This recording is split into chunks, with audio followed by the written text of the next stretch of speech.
शहर के एक पुराने हिस्से में एक छोटी सी गली के आखिर में एक अजीब सी दुकान थी। उसके मालिक एक बूढ़े और रहस्यमयी आदमी रामलाल का चेहरा हमेशा उदास रहता था। इस दुकान में हर तरह की पुरानी चीजें मिलती थी, जिनमें से कई चीजें लोगों को अजीब और डरावनी लगती थी। रामलाल की दुकान में एक दिन 10 साल की अंजलि अपनी माँ के साथ आई। अंजलि को गुड़िया का बहुत शौक था और वो अक्सर अपनी माँ के साथ इस दुकान में आती थी, लेकिन इस बार उसकी नजर एक ऐसी गुड़िया पर पड़ी जिसे देखकर वो मंत्रमुग्धा हो गई। वो गुड़िया पुरानी थी, लेकिन उसकी सुंदरता अनोखी थी। उसके रेशमी बाल थे, नीली आंखें और एक प्यारा सा गुलाबी फ्रॉक। अंजलि ने तुरंत उस गुड़िया को खरीदने की जिद पकड़ ली। रामलाल ने हिचकिचाते हुए कहा, बिटिया, ये गुड़िया अच्छी नहीं है। इसके साथ कई बुरी यादें जुड़ी है, इसे मत लो।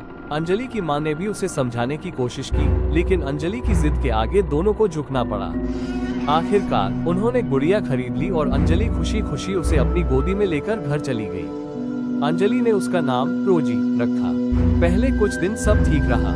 अंजलि अपनी नई गुड़िया के साथ खेलती, उसे कपड़े पहनाती और उसके साथ सोती। लेकिन कुछ दिनों बाद अंजलि ने अजीब चीजें महसूस करना शुरू कर दिया। रात के समय उसे लगता था कि कोई उसके कमरे में फुसफुसा रहा है। जब वो उठकर देखती तो उसे कुछ नहीं दिखता, सिवाय अपनी गुड़िया रोजी के, जो बिस्तर पर उसी तरह बैठी रहती थी जैसे उसने उसे छोड़ा था। एक रात अंजलि की नींद अचानक टूटी। उसने देखा कि उसकी दूसरी गुड़िया, जो मेज पर रखी है, जमीन पर पड़ी हुई है और रोजी का सिर उस दिशा में झुका हुआ था। डर के मारे अंजलि का दिल तेजी से धड़कने लगा, लेकिन उसने सोचा कि शायद वो हवा से गिरी होगी। उसने चुपचाप गुड़िया को उठाकर वापस रख दिया और सो गई। धीरे धीरे ये घटनाएं बढ़ने लगी। अंजलि की माँ को अक्सर घर में अजीब सी खुशबू आती थी, जैसे कि पुराने सूखे हुए फूल। अंजलि के कमरे में रखी चीजें अपने आप जगह बदल लेती थी।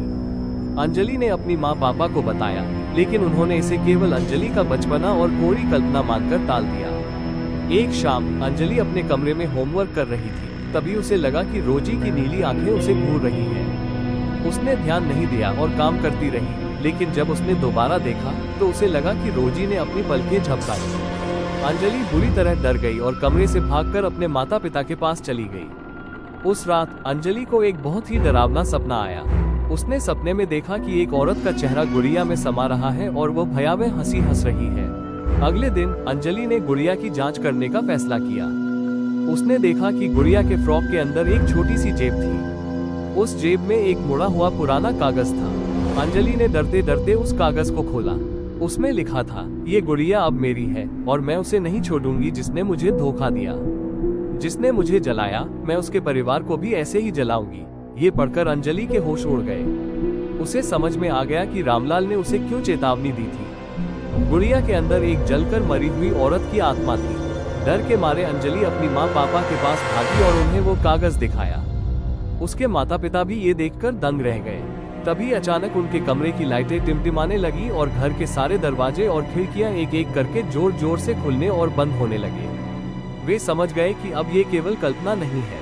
उन्होंने फैसला किया कि वे उस गुड़िया को जला देंगे। वे गुड़िया को लेकर पीछे के बगीचे में गए और उसे आग में डाल दिया। लेकिन जैसे ही गुड़िया ने आग पकड़ी, एक चीखने की आवाज गूंज उठी और गुड़िया की नीली आंखें लाल हो गईं। आग की लपटों के बीच से गुड़िया हंसने लगी। वो जल नहीं रही थी, बल्कि आग से और भी ताकतवर हो रही थी। तभी गुड़िया हवा में उछलकर अंजलि की तरफ बढ़ने लगी। अंजलि के पिता ने तुरंत उसे पकड़ा और गुड़िया को दूर फेंक दिया। वो गुड़िया सीधे पड़ोसी के घर में गिरी और पल भर में उनका घर आग की लपटों में घिर गया। पूरा परिवार दहशत में आ गया। उन्हें समझ नहीं आ रहा था कि क्या करें। अंजलि के पिता को याद आया कि उनके गांव में एक बूढ़ी महिला रहती है, जो ऐसी बुरी आत्माओं से निपटने के तरीके जानती है। उन्होंने तुरंत उनसे संपर्क किया। बूढ़ी महिला ने उन्हें एक प्राचीन मंत्र और कुछ जड़ी बूटियां दी। उन्होंने बताया कि इस आत्मा को केवल पवित्र मंत्र और पवित्र जल से ही रोका जा सकता है। पूरी तैयारी के साथ वे वापस आए। गुड़िया अब एक भयानक रूप ले चुकी थी। उसके चेहरे पर जले हुए निशान थे और उसके बाल उलझ गए थे। बूढ़ी महिला के दिए मंत्रों का जाप करते हुए अंजलि के पिता ने पवित्र जल गुड़िया पर छिड़क दिया। गुड़िया जोर से चीखी और उसके अंदर से एक काली धुंध निकलकर आसमान में गायब हो गई। गुड़िया पूरी तरह से राख में बदल गई थी। परिवार ने राहत की सांस ली, लेकिन उस दिन की यादें उनके मन में हमेशा के लिए बस गईं। उन्होंने कभी नहीं सोचा था कि एक मासूम सी गुड़िया इतनी खतरनाक हो सकती है। अंजलि ने उस दिन के बाद कभी किसी गुड़िया को नहीं छुआ और उस पुरानी दुकान की तरफ भी नहीं देखा। उस चुड़ैल गुड़िया की कहानी उस गली में एक किंवदंती बन गई, जो लोगों को हमेशा डराती रही।